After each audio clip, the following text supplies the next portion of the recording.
now we have Heather from the Women's Rights Network. Oh yes, my surname is Binning, B-I-N-N-I-N-G. You can use that to find me on Twitter. But I thought I'd made it when I saw myself in the programme as just Heather. When you're known by just one name. Anyway, here I am. Isn't it terrible? So many bad things have to happen before good things happen. Court cases, discrimination, but you know, each one of them happens and we get a step forward. So there's all strength to it. You know, it's going to be a good outcome for us all. That happens for you. Interestingly, some of you may have witnessed I had a little tumble as I was approaching the building this morning. Rather inelegantly fell flat on my face. So a number of women came and came around me and said, "Let me help you up, let me get you up." And I thought, my size takes more than 2 or 3 women. What I need is a couple of men. And just at that point, a couple of men arrived to help me out. Now, I didn't ask them if they identified as male. Maybe I should have, but I identified them as male, and very gratefully took their assistance to help me up on my feet. So it's just kind of, you know, who owns identification, who owns pronouns? I think I own the pronouns that I use to talk about somebody else. You can own your name, as I own mine, Heather Binning, just to repeat it, in case you missed it. Anyway, I've founded the Women's Rights Network, and I think not the headline on this, but the sort of general thing is what is to be done.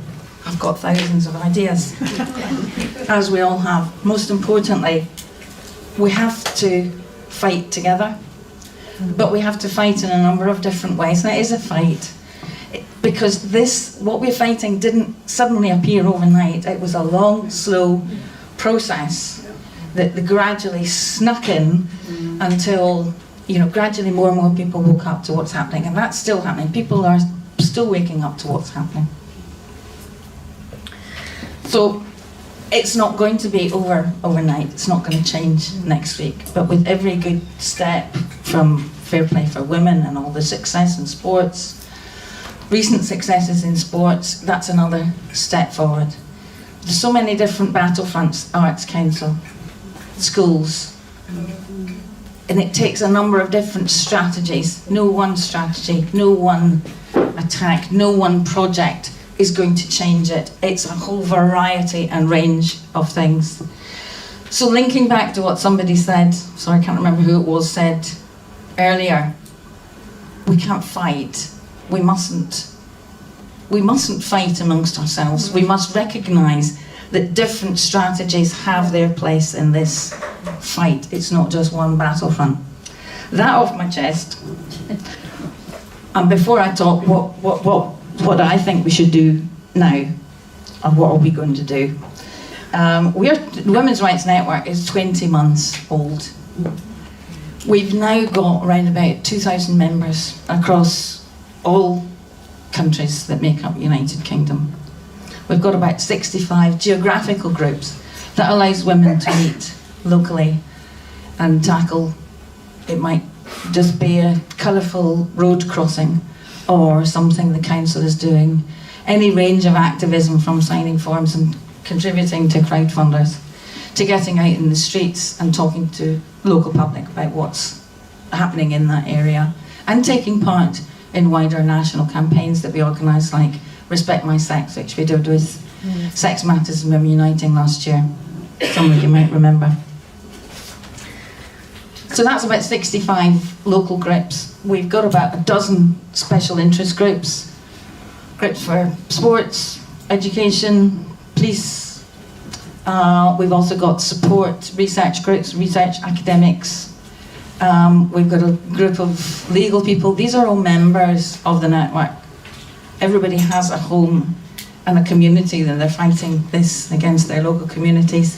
But they've also got expertise that they bring together in groups and decide, okay, this is what we could do to tackle schools. This is what we could do to tackle hospitals.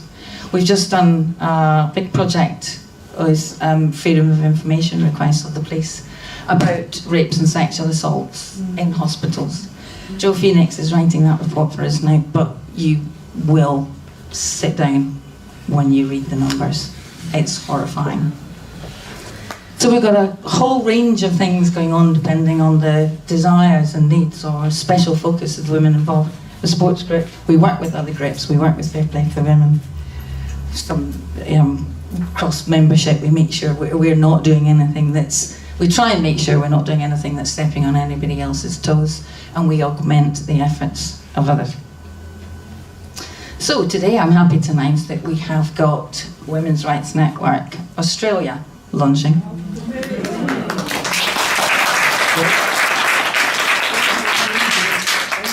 New Zealand. I'll come. At WRN Australia, if you're on Twitter, you follow them. We've also got WRN Canada launching today. Again, it's not happened overnight. We've been talking to people for a while, talking to women for a while about this. But they've got a different fight on their hands, as every country is very different. They've already got self-ID embedded. And so they're fighting to push back. We're fighting to hold it back, as it were. So that's really good news. And you spread that if you've got any friends and relatives in those countries. Share that. I bang on about political parties quite a lot because that's one of the fundamentals of where we can make a difference. Individuals can make a difference. And I urge everybody to join a political party and hold your nose. But join a political party that is nearest to how you feel about other things. Hold your nose on some of it. You're going to have to. But political parties won't change if we don't get the membership inside influencing them. We submitted a document to the Labour's manifesto consultation. But it really makes a difference when there's people joining up and insight, and in every single political party there are groups of men and women that are fighting this. You know, it's very slow progress in some cases, and in some cases it looks like no progress whatsoever, but they're there and they're working at it rather than packing up and leaving. So I'm a great one for staying at the table, getting a change, rather than walking out and slamming the door behind you. Doesn't change anything. So urge you, if you're not, join a political party, influence that. Be a school governor, get on the school governor's board. You can do that, you can apply through your local, you don't have to have kids at school. You don't have to be a teacher or an ex-teacher. This is really the Denton's playbook in reverse, but we've got to look at how all this stuff has infiltrated every aspect of our daily life. I'm just going to mention the bonds, the KLPA, and recent success that was there. There are a number of very nice women that are now members of the Kenwood Ladies Pond Association. Or even on the committee. Or even on the committee.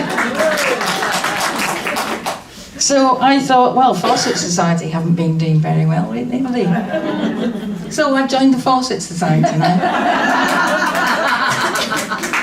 £12 a year. And a number of my friends have joined the Fawcett Society. So if anybody else wants to join the Fawcett Society, then maybe we can make them work better for what they do, their efforts. Again, it's not going to happen overnight, but we've got to get there and do it.